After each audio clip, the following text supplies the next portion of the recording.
Hello बच्चों, आज के वीडियो के अंदर हम बात करेंगे मोस्ट इंपॉर्टेंट न्यूमेरिकल का लेक्चर नंबर 2, जिसके अंदर हम चैप्टर लेकर लाए हैं dual nature of radiation and matter. इससे पहले पार्ट 1 पे बात किया था, जिसमें मैंने मैकेनिकल प्रॉपर्टीज ऑफ फ्लूइड के अंदर जो चैप्टर के अंदर न्यूमेरिकल आ रहा है वो बात किया था, और जिसके अंदर मैंने आपको बताया था बच्चों कि 8 सालों के अंदर 7 बार वो न्यूमेरिकल आपको पूछा गया है। तो वो वीडियो भी जरूर देख लेना, न्यूमेरिकल वो बहुत इंपॉर्टेंट है बोर्ड एग्जाम्स में। और आज पार्ट 2 के अंदर हम जो ये चैप्टर करने वाले हैं, इस चैप्टर को अगर गौर से देखोगे तो कभी भी जब भी आप ड्यूअल नेचर ऑफ रेडिएशन से रिलेटेड न्यूमेरिकल एचएससी बोर्ड के पेपर में देखोगे तो आपको ज्यादातर ऐसा ही दिखेगा कि आपको वर्क फंक्शन रिलेटेड सवाल, थ्रेशोल्ड फ्रीक्वेंसी, थ्रेशोल्ड वेवलेंथ से रिलेटेड सवाल बार बार पूछे जा रहे हैं। और मैं 2022 का पेपर देखो, 17 का पेपर देखो, 18 का पेपर देखो, 16 का, 17 का, मतलब ये सारे, नीचे का थोड़ा दिख रहा नहीं होगा, लेकिन ये कंटिन्यूअसली जब भी ड्यूअल नेचर पे आया है सवाल न्यूमेरिकल, वो इसी पैटर्न पे आया है। सिर्फ आप 2019 और 20 के पेपर में इसके रिलेटेड न्यूमेरिकल नहीं देखोगे, क्योंकि वहां पर आप लोगों को थ्योरेटिकल क्वेश्चन पूछा था, ठीक है। इसलिए इस पे न्यूमेरिकल अगर आया तो इसी कंसेप्ट पे आएगा और इसी कंसेप्ट से रिलेटेड आपको तैयारी करनी है। एक थोड़ा बदल जाता है जो 2023 में पूछा था, उसका भी मैं बात आपको लास्ट में इस वीडियो में करूंगा, ठीक है। तो चलो इस वीडियो को स्टार्ट करते हैं विथ हैविंग इन सबके हम सॉल्यूशन डिस्कस करेंगे। आओ देखते हैं हमारा पहला question. The photo electric work function for a metal is 4.2 electron volt, find threshold wavelength. देखो एकदम सिंपल सा सवाल, आपको वर्क फंक्शन, देखो ये एक बात थ्योरी में थोड़ी क्लियर कर देता हूं बच्चों आप लोगों को, जिससे आपको इसका कंसेप्ट और इसे सारी चीजें समझने में आसानी होगी। पहले तो बच्चों आप एनर्जी ऑफ फोटोन का फॉर्मूला लिख लो, हेडिंग ऐसा डालो, energy of photon E is equal to H nu होता है। E is equal to H nu होता है। H जो है वो प्लैंक्स कांस्टेंट है। क्या है? Planck's constant. इस प्लैंक्स कांस्टेंट की वैल्यू बच्चों आप लोगों को पता रहनी चाहिए, अभी नहीं है तो ध्यान दो, यहां पे मैं बता रहा हूं आप लोगों को। It is 6.63 into 10 to the power -34 joule second. तो ये आपका प्लैंक्स कांस्टेंट है। न्यू बच्चों आपकी फ्रीक्वेंसी होती है। कौन सी फ्रीक्वेंसी होती है? इसको हम कभी कभी थ्रेशोल्ड इंसिडेंट फ्रीक्वेंसी भी बोलते हैं। क्या बोलते हैं? Incident frequency. तो ये चीज आप नोट कर लो, मेरे साथ साथ मैं जो समझाता जा रहा हूं उसको लिखते चलो, नोट्स बनाते चलो, ताकि आप लोगों को ये सारी चीजें एग्जाम के टाइम पे रिवाइज करने के लिए इजी पड़े। आओ दूसरी चीज हम देखते हैं बच्चों, इसके अंदर आप लोगों का एक और फॉर्मूला होता है जो होता है वर्क फंक्शन का। और वर्क फंक्शन का जो सवाल रहता है, इससे रिलेटेड क्वेश्चंस भी आपको मिलते हैं। दोनों सिमिलर टाइप का ही कंसेप्ट है, बस यहाँ वर्क फंक्शन मतलब फाई नॉट से बताया जाता है, और वर्क फंक्शन ये होता है जो मिनिमम फ्रीक्वेंसी होती है, energy required to release the electron from metal surface. तो मिनिमम एनर्जी के लिए हम फाई नॉट का इस्तेमाल करते हैं और एक्चुअल एनर्जी E होती है। अब इसका फॉर्मूला H न्यू नॉट होता है बच्चों, ये नोट करना। न्यू नॉट का मतलब आपका कौन सा फ्रीक्वेंसी? एक्चुअली ये भी फ्रीक्वेंसी है, पर ये थ्रेशोल्ड फ्रीक्वेंसी होती है। वो होती है आपकी इंसिडेंट फ्रीक्वेंसी, ये होती है आपकी थ्रेशोल्ड फ्रीक्वेंसी। एकदम सिंपल, ज्यादा टेंशन लेने का नहीं, एकदम सीधी इजी बात, राइट। और यहां पर आप लोगों को ये सारे रिलेटेड न्यूमेरिकल मिलेंगे। अब इसी में आप चीज एक और नोट करना कि अगर आपको बोला गया है थ्रेशोल्ड फ्रीक्वेंसी, तो थ्रेशोल्ड वेवलेंथ भी बोल सकते हैं, तो hc/λ0 होता है वो। क्योंकि हमने वेव ऑप्टिक्स में सीखा है कि जो फ्रीक्वेंसी के बीच में और वेवलेंथ के बीच में रिलेशन रहता है वो क्या लिखा रहता है कि v is equal to n lambda, तो n is equal to v upon lambda. अभी वेलोसिटी उसका काम कर रहा है तो c अपॉन लैम्डा, लाइट की वेलोसिटी, तो इसलिए आप लोग न्यू नॉट की जगह पर c अपॉन लैम्डा नॉट लिखते हो, राइट। तो इस चीज को आप थोड़ा सा नोट कर लो, और इस चीज से हमारा कंसेप्ट वर्क फंक्शन का और सेम टू सेम आपकी एनर्जी का, एनर्जी ऑफ फोटोन का भी आप यही फॉर्मूला लिख सकते हो, hc/λ, ठीक है। तो इन सारी चीजों को आप अच्छी तरह से नोट कर लो, इससे रिलेटेड न्यूमेरिकल हम देखेंगे। और एक और इंपॉर्टेंट फैक्टर कि आपका जो फोटो इलेक्ट्रॉन एमिशन का कंडीशन जो रहता है वो ये रहता है कि इंसिडेंट फ्रीक्वेंसी जो है वो थ्रेशोल्ड फ्रीक्वेंसी से ज्यादा होनी चाहिए, तभी क्या होगा, आपके फोटो इलेक्ट्रॉन इमिट होंगे। क्या होंगे? Photo electron will emit. इतनी थ्योरेटिकल बातें आपको पता होनी चाहिए इस न्यूमेरिकल के सारे क्वेश्चन सॉल्व करने के लिए जो आपको यहाँ पे दिख रहे हैं। क्या क्या देखा? E is equal to H nu, आपको ये सब सारी चीजें पता है, वर्क फंक्शन के बारे में पता चला। फिर आपने थ्रेशोल्ड फ्रीक्वेंसी जो होती है वो इंसिडेंट फ्रीक्वेंसी हमेशा ग्रेटर होनी चाहिए अगर फोटो इलेक्ट्रॉन का एमिशन करना है तो, ठीक है। इतनी बेसिक बातें अगर आप लोगों को पता चल गई है तो बस हम अब स्टार्ट करेंगे अपना न्यूमेरिकल सॉल्व करना। चलो तो स्टार्ट करते हैं। हमने पहला क्वेश्चन पढ़ा था, इसमें आप लोग बच्चों अगर आप देखोगे तो the photo electric work function is 4.2 electron volt. मतलब फोटो इलेक्ट्रिक वर्क फंक्शन का मतलब बच्चों फाई नॉट आपको दिया हुआ है, तो यहां पे आप लोगों को ये चीज लिख लेनी है नीचे कि वर्क फंक्शन का मतलब आपका क्या है, वो फाई नॉट दिया हुआ है। तो ठीक है, फाई नॉट की वैल्यू आपको कितनी दी है, 4.2 इलेक्ट्रॉन वोल्ट। कितनी, 4.2 इलेक्ट्रॉन वोल्ट। अब बच्चों इसका कन्वर्जन भी सीखना।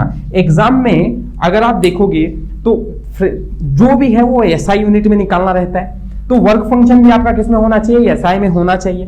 तो phi not is equal to 4.2 into 1.6 into 10 to the power -19 से मल्टीप्लाई करोगे तब ही आपकी जो एनर्जी है, क्योंकि ये वर्क फंक्शन है तो एक टाइप की एनर्जी है, एनर्जी का यूनिट इलेक्ट्रॉन वोल्ट में नहीं रखकर तो जूल में रखना रहता है, राइट। तो इसके लिए आप क्या करोगे, जो भी आपका फंक्शन दिया हुआ है वर्क फंक्शन, उसको आप 1.6 इंटू 10 टू द पावर -19 से मल्टीप्लाई करोगे, जिससे आपका इलेक्ट्रॉन वोल्ट किस में कन्वर्ट हो जाएगा, जूल में कन्वर्ट हो जाएगा। Very simple. तो आप अब इसको मल्टीप्लाई करके देखो आंसर कितना आता है। 4.2 को 1.6 से मल्टीप्लाई किया, 6 2 12, 1 6 4 24, 25 क्रॉस 2 1 2 4 1 4 2 7 6, तो कितना आ रहा है बच्चों, 6.72 आ रहा है, राइट। तो ये आपकी थ्रेशोल्ड, सॉरी आपके वर्क फंक्शन हो गया, that is 6.72 into 10 to the power -19 joule. ये आपका फाई नॉट हो गया, ठीक है। कैलकुलेशन पे थोड़ा ध्यान देना, अगर कुछ भी गड़बड़ होगी तो थोड़ा सा इग्नोर कर देना, ठीक है, और या फिर कमेंट सेक्शन में बता सकते हो। ओके चलो आगे। इसके बाद बच्चों हम लोग को निकालने के लिए क्या बोला है, थ्रेशोल्ड वेवलेंथ। मतलब आपको अभी थोड़ी देर पहले बताया कि अगर आपका वर्क फंक्शन है तो आपका वेवलेंथ जो होगा वो थ्रेशोल्ड वेवलेंथ होगा, थ्रेशोल्ड फ्रीक्वेंसी होगी, ठीक है ना। तो अभी फिलहाल मैं सॉल्यूशन पे बात करता हूं ताकि आपको आइडिया आ जाए कि किस चीज पे बात करें हम। देखो वर्क फंक्शन का formula E is equal to phi not is equal to H nu naught होता है। अब उसी जगह पर आप HC बाय न्यू नॉट की जगह पर लैम्डा नॉट लिख सकते हो, क्योंकि आपको ये तो नहीं दिया है, दिया क्या है, वर्क फंक्शन, और वर्क फंक्शन के साथ साथ थ्रेशोल्ड वेवलेंथ निकालने को बोला है, तो आपने फ्रीक्वेंसी को कन्वर्ट कर दिया वेवलेंथ के अंदर, ठीक है। और ये कौन सा वेवलेंथ, थ्रेशोल्ड वेवलेंथ। चलो आओ बच्चों, निकालना हमें ये है और ये वैल्यू मुझे पता है, तो मैं इसको इधर लेकर आता हूं, तो लैम्डा नॉट की वैल्यू मेरी मिल जाएगी बच्चों HC बाय फाई नॉट, ठीक है ना। अब सारी वैल्यूज को पुट अप कर दो। सी एच की वैल्यू 6.63 अभी अभी बताया है, into 10 to the power -34, into C जो है वो स्पीड ऑफ लाइट है, और स्पीड ऑफ लाइट कितनी होती है बच्चों, ये आपने 6th में सीखा है, 3 into 10 to the power 8 metre पर सेकेंड। और फाई नॉट की वैल्यू आप लोगों ने कैलकुलेट किया है, it is 6.72 into 10 to the power -19। अब बच्चों इस वैल्यू को आप याद कर लो, 6.63 को आप 3 से मल्टीप्लाई करोगे तो वो आएगा आपका 18.89। देखो 6 6 9, 3 3 9, 6 3 18 1, 6 3 18 19, तो 19.89 इंटू 10 टू द पावर, ये 34 है, ये 8 है, तो ये आ जाएगा आपका 26 upon 6.72 into 10 to the power -19। Very simple. अब आपको लैम्डा नॉट कैलकुलेट कर लेना।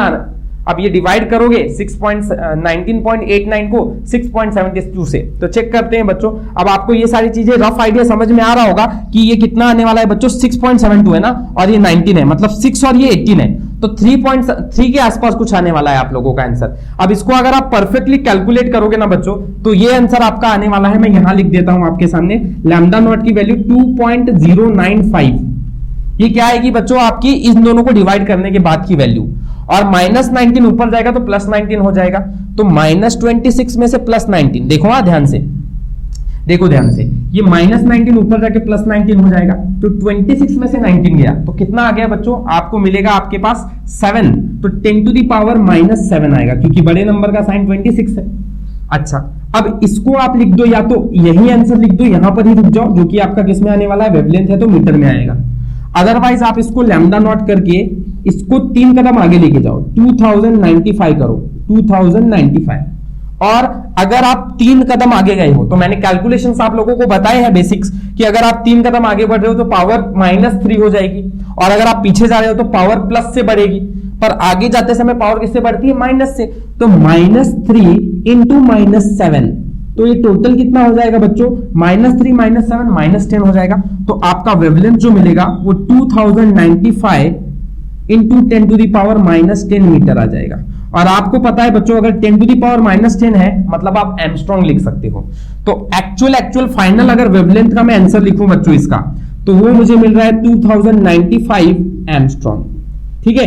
अब आपका डिपेंड करता है कि एग्जाम के अंदर आप यहां तक वैल्यू रखोगे तो भी चलेगा, यहां तक वैल्यू रखोगे तो भी चलेगा, बाद में यूनिट आपको डाल देना है सही से बिना गड़बड़ किए।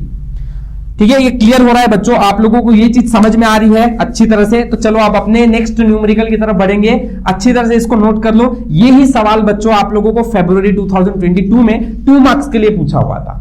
यही सिमिलर सवाल 2017 में जुलाई में पूछा गया था 2 मार्क्स के लिए। मतलब देख रहे हो बच्चों, रिपीट हुआ ये क्वेश्चन फिर से, समझ में आ रहा है ना। बस नंबर क्या बदला है, देखो हमेशा याद नहीं करना है न्यूमेरिकल को कैसा है, सवाल में न्यूमेरिकल को कैसे कर दिया। देखो आपकी जो यहाँ पे थ्रेशोल्ड वर्क फंक्शन दिया हुआ था वो 2022 में 4.2 लिखा हुआ था, पर वही 2017 में यहाँ पे 4.2 नहीं लिखकर 3 इलेक्ट्रॉन वोल्ट दिया था। ठीक है, और बाकी आपको question same calculate lambda naught calculate करने को बोला था, और आप इसी प्रोसेस से उसको कैलकुलेट करोगे। मुझे इसका आंसर आप कमेंट सेक्शन में जरूर बताएंगे कि 2017 का क्वेश्चन 3 इलेक्ट्रॉन लेकर आपका आंसर कितना आ रहा है। ठीक है, चलो आई होप सो ये क्वेश्चन आपको समझ गया, और आपके प्रैक्टिस के लिए भी मैंने एक क्वेश्चन दे दिया है 3 इलेक्ट्रॉन वोल्ट का, सॉल्व कर लेना है उसको। बढ़ते हैं अपने नेक्स्ट क्वेश्चन की तरफ, जो कि आपको फरवरी 2018 में पूछा हुआ है। आओ देखते हैं इस क्वेश्चन को कैसे बोला गया है और क्या बोला गया है यहां पर। ठीक है, तो ये नोट कर लिया है बच्चों, आओ मिटाते हैं इसको और सॉल्व करते हैं अपना नेक्स्ट क्वेश्चन पढ़ेंगे बच्चों। क्या लिखा हुआ है आपका, अगर क्वेश्चन पैटर्न देखोगे तो it is given to me, इसको हटा दो, ये चीज आप होमवर्क की तरह सॉल्व करेंगे। ये हमारा फर्स्ट क्वेश्चन हो चुका है सॉल्व, वेरी इजी। ठीक है, आ जाओ नेक्स्ट क्वेश्चन की तरफ। The work function for metal is, अब देखो बच्चों इस 2.2 इलेक्ट्रॉन वोल्ट, तो आपको मेटल का वर्क फंक्शन देके रखा है। मैं यहां पे आपके सामने सारे गिवन डेटा बोर्ड पे इस तरफ लिखता हूं, न्यूमेरिकल हम इधर सॉल्व करेंगे। ठीक है, अच्छा वर्क फंक्शन किसका, मेटल का दिया है, तो मैं वर्क फंक्शन लिखता हूं फाई नॉट। समझ में आ रहा है ना बच्चों, अभी पहला क्वेश्चन आपने सॉल्व किया तो वर्क फंक्शन को बताने के लिए हम फाई नॉट का इस्तेमाल करते हैं, दैट इज 2.2 इलेक्ट्रॉन वोल्ट। ठीक है, if light of wavelength 5000 angstrom is incident on the surface of metal, मतलब वेवलेंथ जो है, अब यहां बोला है कि आपको थ्रेशोल्ड वेवलेंथ ना, यहां बोला है इंसिडेंट वेवलेंथ। समझ में आ रही है मेरी बात, तो ये आपको 5000 एंगस्ट्रॉम कौन सा वेवलेंथ दिया है, इंसिडेंट नॉट थ्रेशोल्ड, ये बात मेरी ध्यान से समझना। ठीक है ना, अच्छा अब मैं यहां पे इसको मीटर में कन्वर्ट कर सकता हूं, कैसे करूंगा, या तो आप इसको 5000 इंटू 10 टू द पावर -10 लिखो, क्योंकि एंगस्ट्रॉम का मतलब 10 टू द पावर -10 होता है मीटर, या फिर आप इसकी 3 यूनिट के पीछे चले जाओ तो पावर 3 से बढ़ेगी क्योंकि पीछे जा रहे हो, तो आप इसका answer 5 into 10 to the power -7 लिख सकते हो मीटर। अगर ये नहीं समझ में आ रहा है बच्चों तो मेरी बात इतनी ध्यान से समझना कि आप डायरेक्ट यहां पे 5 लिखकर 10 टू द पावर -7 लिख दो, बात खत्म। ठीक है, अच्छी तरह से ये कैलकुलेशन है, बेसिकली आप लोगों को पता रहे इसलिए बता दिया बेसिक्स। बाकी आपको अगर नहीं ध्यान में आ रहा है तो आप ऐसे कर सकते हो। बाकी पिछला वाला वीडियो का ये वाला जो मैं सिखा रहा था आपको कैलकुलेशन यहाँ पर एंगस्ट्रॉम का कन्वर्जन, वो थोड़ा ध्यान से देख लेना, वो देख लिया तो ये सारा समझ जाएगा आपको। ठीक है, चलो आगे आते हैं। On the metal surface of metal find the threshold and incident frequency. आपको क्या बोला गया है, threshold frequency and incident frequency, मतलब 2 वैल्यूज निकालनी है। कौन सी थ्रेशोल्ड फ्रीक्वेंसी, थ्रेशोल्ड फ्रीक्वेंसी को हम नॉट से बताते हैं, राइट, ये हमारा क्वेश्चन मार्क है, और इंसिडेंट फ्रीक्वेंसी को हम न्यू से बताते हैं। ये 2 चीजें हमें निकालनी है। ठीक है ना, और बाद में बच्चों आपको बोला गया will there will be photo emission और नॉट, फोटो इमिशन होगा कि नहीं ये हमें बताना है। अभी थोड़ी देर पहले बच्चों हमने डिस्कशन किया था, तब मैंने बताया था आपको कि अगर इंसिडेंट फ्रीक्वेंसी से थ्रेशोल्ड फ्रीक्वेंसी अगर ज्यादा आ गई तो आपका फोटो इलेक्ट्रॉन क्या होगा, इमिट होगा, अगर नहीं आ रही है तो इमिट नहीं होगा। तो अभी आपको यही चीज चेक करनी है, पहले तो आप ये 2 वैल्यूज को निकाल लोगे, उसके बाद आप निकालोगे कि ये वैल्यू इससे ज्यादा है या कम है। ज्यादा है तो इमिट होगी, अगर कम है तो इमिट नहीं होगी। चलो स्टार्ट करते हैं इस न्यूमेरिकल को। देखो ये गिवन डेटा आप लोगों ने लिख लिया है भाई, यहां कैलकुलेशन हम कर लेते हैं 2.2 into 1.6 into 10 to the power -19, right ना, तभी तो आपका आंसर जूल में आएगा। अभी हमने कैलकुलेट किया था तो 2.2 इंटू 1.6, बोलिए बच्चों, 6 2 12 1 6 2 12 13 2 1 2 2 1 2 2 5 3, तो ये आ गया 3.52। ओके, 2 डिजिट के बाद है ना 3.52। आओ सॉल्व करें, तो ये 3.52 into 10 to the power -19 joule आ गया आपका। ठीक है ना, अच्छा आओ कैलकुलेट करते आगे इसका न्यूमेरिकल। फर्स्ट थिंग आप क्या करेंगे बच्चों, पहले तो आप स्टार्ट करो अपने इंसिडेंट थ्रेशोल्ड फ्रीक्वेंसी को कैलकुलेट करने का काम। जब ये निकल जाएगा उसके बाद इसको कैसे कैलकुलेट करना है बाद में बात करेंगे। चलो अपने से ट्राई करना है बच्चों, बुक बंद करना है, ज्यादा कुछ नहीं देखना है, वीडियो को पॉज करके अपने आप से खुद ट्राई करना है, अच्छी तरह से ट्राई करना है खुद से। Phi not is equal to क्या होगा, एच न्यू नॉट, यही तो फॉर्मूला है। अगर आपको थ्रेशोल्ड फ्रीक्वेंसी निकालनी है तो आपको वर्क फंक्शन की जरूरत पड़ेगी, अगर आपको इंसिडेंट फ्रीक्वेंसी निकालनी है तो आपको E is equal to H nu लगाना पड़ेगा। तो आओ पहले हम कैलकुलेट करते हैं। आओ, nu nought will be phi nought upon H. Phi not की वैल्यू आपकी 3.52 into 10 to the power minus 19 upon 6.63 into 10 to the power minus 34। ठीक है ना बच्चों, अभी आप इसको कैलकुलेट करोगे, इसको डिवाइड करना है। अगर आपको ये सब चीजें तकलीफ आती है तो मेरे को प्लीज कमेंट सेक्शन में बताओ कि सर इसको बेसिकली कैलकुलेट करने का हमको सब चीज डिटेल में सिखाओ, तो सिखा दिया जाएगा। बाकी अभी हम बात कर रहे हैं अपने कैलकुलेशन से रिलेटेड। तो अगर आप इसको सॉल्व करोगे बच्चों, अगर आप इसको सॉल्व करोगे तो ये कितना आने वाला है, 0.53 into 10 to the power minus 34, ऊपर जाके प्लस 34 होगा, तो 34 में से 19 जा रहा है बच्चों, तो कितना आ जाएगा, ये 15 आ जाएगा, राइट। अब न्यू थ्रेशोल्ड फ्रीक्वेंसी तो हर्ट्ज आएगा।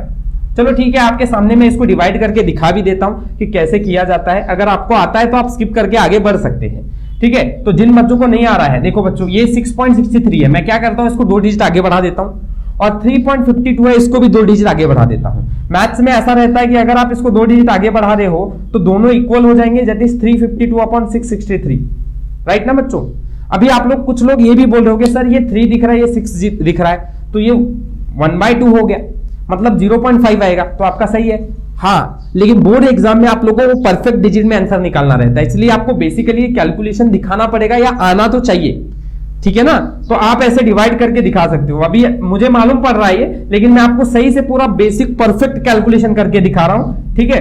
आप अगर आपको ये सब चीज आ रहे हैं तो आगे बढ़ जाइए। अभी यहां पे आप लोग देख रहे होंगे बच्चों 663 और 352 में ये बड़ा है, मतलब आप 0.1 डिजिट लोगे, ठीक है। अब 63 मतलब यहां 0 बढ़ा दिया क्योंकि पॉइंट के बाद 0 भी लिया है आपने। अच्छा, तो अब देखो बच्चों 663 ये मतलब 600 अगर मैंने माना, और ये 3500 मतलब 3500 माना, तो 6 6 जा 36 होता है, समथिंग वर्ड उठना, पर ये एक्चुअली 600 नहीं है। तो मैं थोड़ा सा 663 इंटू 5 जा करके देखता हूं। 5 3 जा 15, 1 6 5 जा 30, 31 3, 6 5 जा 30, 31 32 33, 3315। अगर मैं इसके आगे गया तो 700 से और बढ़ा तो 4000 पे चला जाएगा, इसलिए ये मेरी परफेक्ट वैल्यू है 5 जा 3315। अब मैं एक बार कर रहा हूं, बाकी आपको कैलकुलेशंस के अंदर आपको ये सारे नीचे के पार्ट कंटिन्यू करने हैं। ये 5 आ जाएगा, ये 0 हो जाएगा, बाकी ये 5 माइनस 3 हो जाएगा 2, तो आपको 205 ऐसा दिख रहा है। बाकी आप लोग यहाँ पे फिर 0 बढ़ाओगे और यहाँ 663 दिख रहा है बच्चों, तो मैं 663 इंटू ये 2000 के आसपास दिख रहा है ना बच्चों, और ये 600 है, मतलब मैं इसको 3 से मल्टीप्लाई करके देखता हूं। 3 3 जा 9, 6 3 जा 18, 1 6 3 जा 18, 19, सही है ना। 6 3 जा 18, 18 का 1 16 19 1989। अब बस बच्चों हमें अगर पॉइंट के बाद 2 डिजिट मिल जाता है तो आपके लिए सफिशिएंट कैलकुलेशन करने के लिए इतनी वैल्यू काफी है। अब 0.53 आया है बच्चों, है कि नहीं, 0.53 आया है कि नहीं, करेक्ट है। और बाकी आप लोगों को मैंने बताया कि -34 ऊपर जाके +34 हो जाएगा, तो आप लोगों को ये वैल्यू कितनी मिल रही है बच्चों, 0.53 इंटू 10 टू द पावर 15। मैं क्या बोल रहा हूं, अब आप इसको पावर 14 बनाओ, क्योंकि हर वक्त पॉइंट के बाद नहीं, फर्स्ट नंबर के बाद आप एक पॉइंट डालो। ये कैलकुलेशंस के लिए हमेशा आपको इंपॉर्टेंट रहता है। तो 5.3 लिखता हूं मैं यहां पे। अच्छा, अगर आपने इसका एक डिजिट आगे लिया, मतलब 10 से मल्टीप्लाई किया, तो 10 से डिवाइड भी करोगे, तो ये 10 से डिवाइड होने के बाद नीचे 10 आएगा, मतलब देखो एक डिजिट आगे बढ़ाना तो पावर 1 से कम हो जाएगा। एक डिजिट आगे बढ़ाना, आगे बढ़ा मतलब क्या होगा, 10 टू द पावर -1, क्योंकि जब आगे जाता है तब डिजिट 1 से कम होता है, मतलब माइनस में चला जाएगा। और जब आप पीछे आते हो तब आपका पावर 1 से बढ़ जाता है। समझ में आ रही है बात, जब आप आगे जाते हो पावर 1 से आगे जाते हो तो पावर 1 से कम होता है, और जब आप पीछे जाते हो तो पावर 1 से बढ़ता है। ये ध्यान में रखना, थोड़ा सा उल्टा है, एक कदम आगे गए तो पावर 1 से कम हो गया, 15 का 14 हो गया, ठीक है। अब आप अगर यहां नेगेटिव साइन होता तो पावर 16 हो जाती है, ये भी बात ध्यान में रखना, क्योंकि कम तो आपने किया ना अलग से। ये थोड़ी बात है, समझो, थोड़ा कैलकुलेशन है ये सब चीजें, ठीक है। आई होप सो ये क्लियर हो गया है आपको कि अगर आप देखो, अगर आपका पावर +-15 होता तो अगर आप एक कदम आगे गए तो आपकी पावर कितने से बढ़ेगी, 1 से बढ़ेगी। 1 से कौन सी वाली, नेगेटिव पावर में कम होगी, तो ये -16 हो जाएगा। ठीक है, थोड़ा बात ध्यान रखना। और अगर आप एक कदम पीछे जा रहे हो तब आपकी पावर क्या हो जाएगी, बढ़ जाएगी। ठीक है, तो ठीक है, ये सारी चीजें आप लोगों को कैलकुलेशन में इतना ही ध्यान रखना है कि आगे बढ़े तो एक कम, पीछे गए तो एक ज्यादा। क्लियर हुआ। चलिए, तो ये आपकी बच्चों कौन सी आ गई, ये आपकी आ गई थ्रेशोल्ड फ्रीक्वेंसी। अब हमें निकालना है, ये जो आंसर आया है आपका, अब आप निकालोगे आपकी इंसिडेंट फ्रीक्वेंसी। चलो तो निकालते हैं। इंसिडेंट फ्रीक्वेंसी के लिए बच्चों आप लोग E = h जानते हो, पर मैं बोलता हूं इसको मत लगाओ। अभी आपको क्या करना पड़ेगा, इसके लिए बहुत बड़ा काम हो जाएगा। आपको एक्चुअली क्या नहीं पता है, ना एनर्जी पता है, ना इंसिडेंट फ्रीक्वेंसी पता है, बस पता है h। तो आप इसको निकालने के लिए बहुत सारा न्यू की जगह पर c/λ लिखोगे, फिर आपको c/λ रखकर लैम्डा भी नहीं पता, लैम्डा पता है, वो कैलकुलेट करना पड़ेगा, थोड़ा बड़ा काम हो जाएगा। मैं डायरेक्ट आपको बोलता हूं, अगर आपको ये वैल्यू निकालनी है तो आप फ्रीक्वेंसी निकालना है ना, मुद्दा तो है फ्रीक्वेंसी निकालना है, एनर्जी नहीं निकालनी है। तो आप लोगों को v = n पता है ना, तो n = v/λ। अब ये आपका v जो है वेलोसिटी ऑफ लाइट और लैम्डा वेवलेंथ है, तो ये आपकी इंसिडेंट फ्रीक्वेंसी, तो न्यू = c/λ। ठीक है ना, तो अब आप इसको कैलकुलेट कर लो, बात खत्म। हमेशा याद रखना, अगर आपको इंसिडेंट फ्रीक्वेंसी निकालनी है तो आपको वेवलेंथ अगर दिया है तो इसी वैल्यू को पुट अप करो, आंसर आ जाएगा। टेंशन लेने की जरूरत नहीं है, सारा ये सब ऐसे नहीं करते बैठने का, ये बहुत बड़ा काम हो जाएगा आपका। ठीक है, मैं हटा रहा हूं इसको। आप लोगों को न्यू निकालने के लिए, न्यू इंसिडेंट फ्रीक्वेंसी है तो वो क्या हो जाएगा, c/λ। c की वैल्यू बच्चों 3 × 10⁸ होती है, और लैम्डा की वैल्यू बच्चों कितनी होती है, लैम्डा की वैल्यू आपकी दी गई है, आपको इंसिडेंट वेवलेंथ है 5 × 10⁻⁷ चलो तो आप इसको डिवाइड करो तो 5 के टेबल में 3, तो 0.6 मतलब 30 दिख रहा है ना, ये तो स्ट्रेट फॉरवर्ड दिख रहा है। तो न्यू की वैल्यू कितनी आ गई, 0.6। अब ये -7 है, ऊपर जाके +7, तो 8 + 7 कितना हो जाएगा, 15 हो जाएगा बच्चों, हर्ट्ज में आएगा। आप इंसिडेंट फ्रीक्वेंसी एक डिजिट आगे निकालो तो 6.0 आएगा, इंटू आप एक डिजिट आगे गए तो पावर 1 से कम होगा, तो 14 हो गया।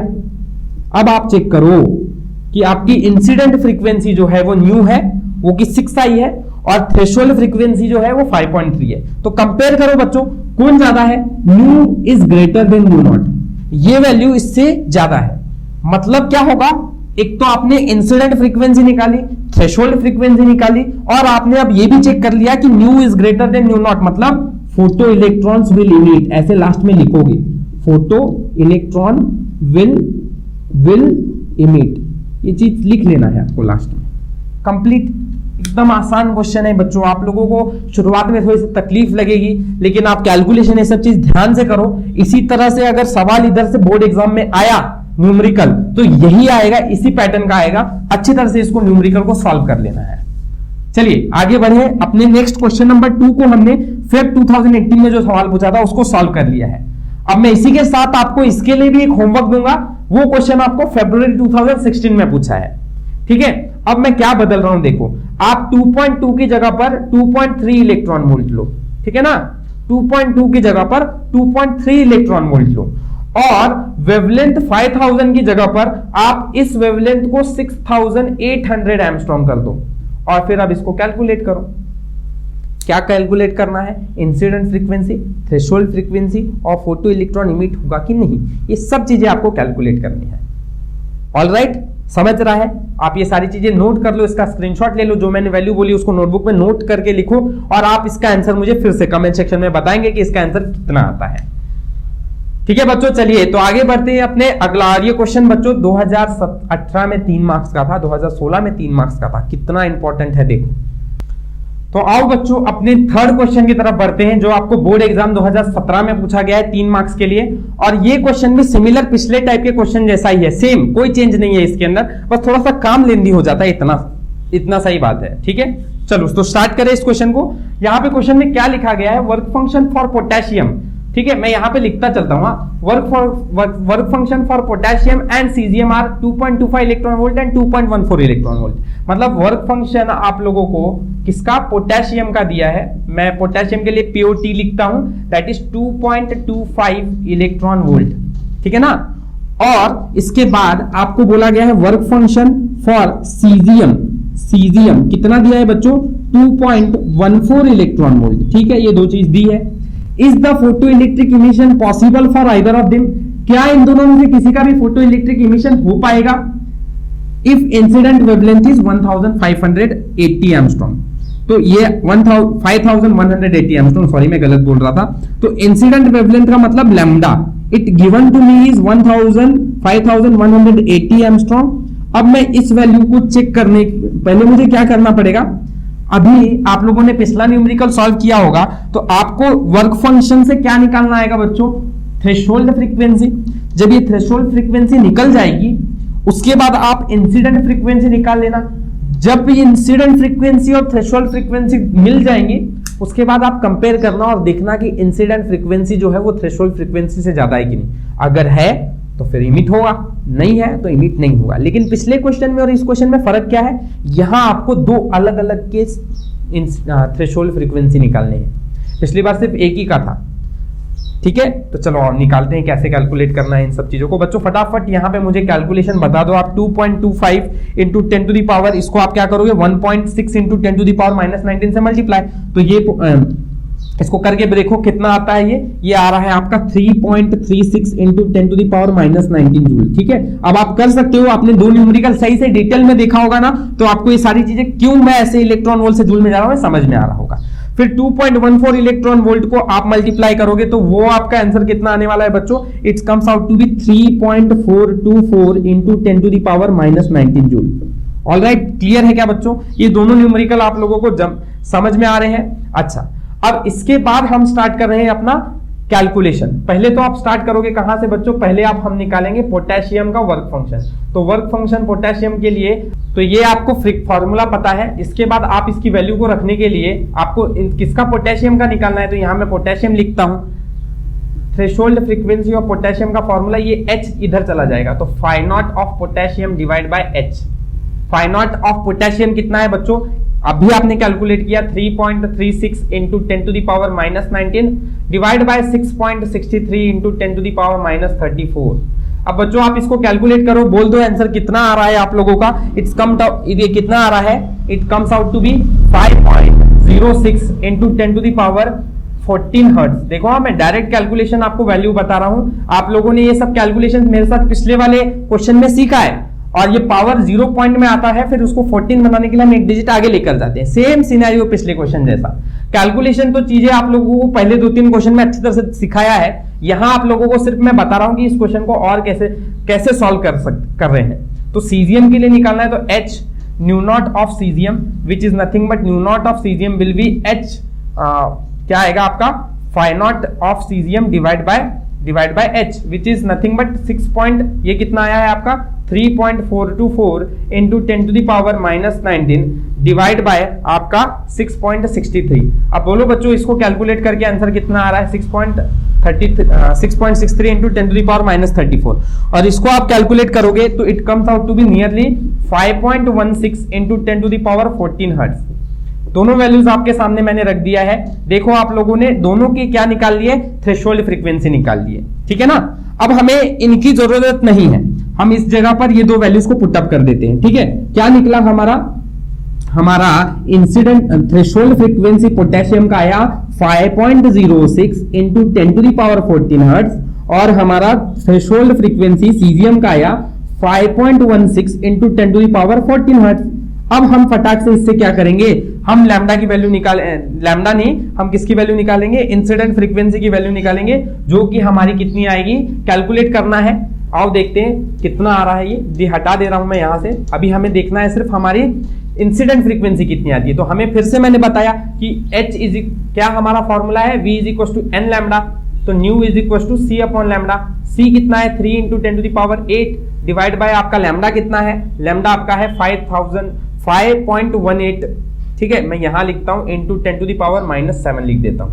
अब अगर आप इसको कैलकुलेट करोगे तो कैलकुलेट करने के बाद इसकी वैल्यू आप लोग देखो 5.79 into 10 to the power 14 hertz आएगा।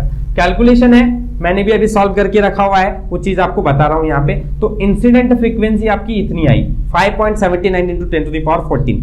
ठीक है, अच्छा अब आप कंपेयर करो बच्चों, देखो आपकी थ्रेशोल्ड फ्रीक्वेंसी पोटेशियम की किसकी ज्यादा है, ये ज्यादा आ रही है कि ये ज्यादा आ रही है? आप देखोगे कि थ्रेशोल्ड फ्रीक्वेंसी जो है वो आपकी पोटेशियम की कम है कंपेयर टू इंसिडेंट फ्रीक्वेंसी। तो इंसिडेंट फ्रीक्वेंसी कम है, देयरफॉर यहां पर तो क्या होने वाला है, फोटो इलेक्ट्रॉन इमिट होगा। ओके ठीक है।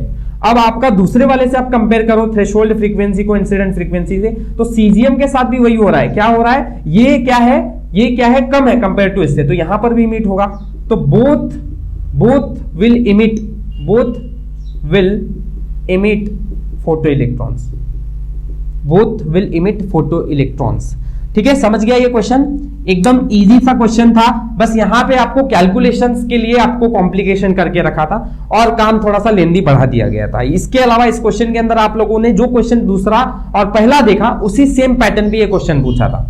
ये क्वेश्चन आपको बाद में कहीं नहीं पूछा गया है, पास्ट 2016 से पहले पूछा होगा तो बात अलग है, लेकिन हम लोगों को यहां अगर 2016 से देखोगे तो ये पैटर्न, पिछले दो क्वेश्चन के पैटर्न में आपने इतना ही समझा कि आपका वर्क फंक्शन से रिलेटेड और E nu is greater than nu naught का ये कंडीशन, इससे रिलेटेड सवाल आपको बहुत ज्यादा मिला है और ये सारे न्यूमेरिकल हमने इधर सॉल्व किए हैं। ठीक है, एक और क्वेश्चन था जो मैं आप लोगों को बोल रहा था कि बोर्ड एग्जाम्स में आ रहा है, तो आप लोगों को बोर्ड एग्जाम के अंदर अगर प्रीवियस ईयर क्वेश्चंस देखने हैं और अगर ऐसे न्यूमेरिकल सॉल्व करने हैं तो मैंने पूरा फ्री पीडीएफ अपलोड करके रखा है आप लोगों के लिए। पूरे 22 से लेकर पिछले 2008 तक जितने भी प्रीवियस ईयर क्वेश्चंस है फ्रीली अपलोडेड है, फिजिक्स, केमिस्ट्री, मैथ्स के। या तो टेलीग्राम ग्रुप को ज्वाइन कर लो, या तो डिस्क्रिप्शन बॉक्स के अंदर लिंक दिए हुए हैं, या फिर मेरे चैनल को थोड़ा सा सर्च कर लो, उसके अंदर आप लोगों को एक वीडियो मिलेगा जिसके अंदर मैं पूरा फ्री पीडीएफ अपलोड करके रखा हूं। आपको इसके लिए डायरेक्ट एक फॉर्मूला दिया हुआ रहता है डी ब्रोई वेवलेंथ को कैलकुलेट करने के लिए, जो कि हम डी ब्रोई वेवलेंथ से ही डिराइव करते हैं। Lambda is equal to 1.22 upon V nought nanometre. ये आपका पोटेंशियल डिफरेंस है। क्या है, पोटेंशियल डिफरेंस है, और यही आपको पोटेंशियल डिफरेंस दिया हुआ है। या फिर आपका स्टॉपिंग पोटेंशियल से भी एग्जाम में क्वेश्चन आ सकता है। वेरी सिंपल, क्या करना है, 1.22 अपॉन ये कितना हो जाएगा, वी नॉट इज 100, तो 100 नैनोमीटर। दैट मींस आप क्या करोगे बच्चों, 1.22 डिवाइड बाय 100 का स्क्वायर रूट इज 10, तो ये वैल्यू 0.122 नैनोमीटर आ गई। एकदम इजी सवाल। ये आपका कैलकुलेशन करते समय ही आपका जो वेवलेंथ होता है वो एंगस्ट्रॉम में नहीं होकर नैनोमीटर में होता है, तो डायरेक्ट इसकी सिर्फ वैल्यू पुटअप करनी थी और 1 मार्क्स का very simple question they are asked. ठीक है, अब इससे रिलेटेड और भी जो न्यूमेरिकल इसके अंदर हो चुके हैं, देखो आप एक पैटर्न समझ रहे होगे कि फोटो इलेक्ट्रॉन से रिलेटेड ही सवाल आप लोगों को बोर्ड एग्जाम में देखने को मिला है, और इसी का प्रिपरेशन आपको अच्छी तरह से करना है क्योंकि इसी की प्रोबेबिलिटी ज्यादा है। पिछले कुछ सालों के अंदर इतने न्यूमेरिकल्स आए हैं, तो चांस है 2024 में भी इस तरह का न्यूमेरिकल आ सकता है। ठीक है, होप सो आप अच्छी तरह से इसको समझे होगे, अच्छी तरह से प्रिपेयर करना है इस न्यूमेरिकल को। वीडियो अच्छा लगा होगा तो लाइक, शेयर एंड सब्सक्राइब जरूर करना है। थैंक यू फॉर वॉचिंग, मिलते हैं अपने नेक्स्ट वीडियो के अंदर।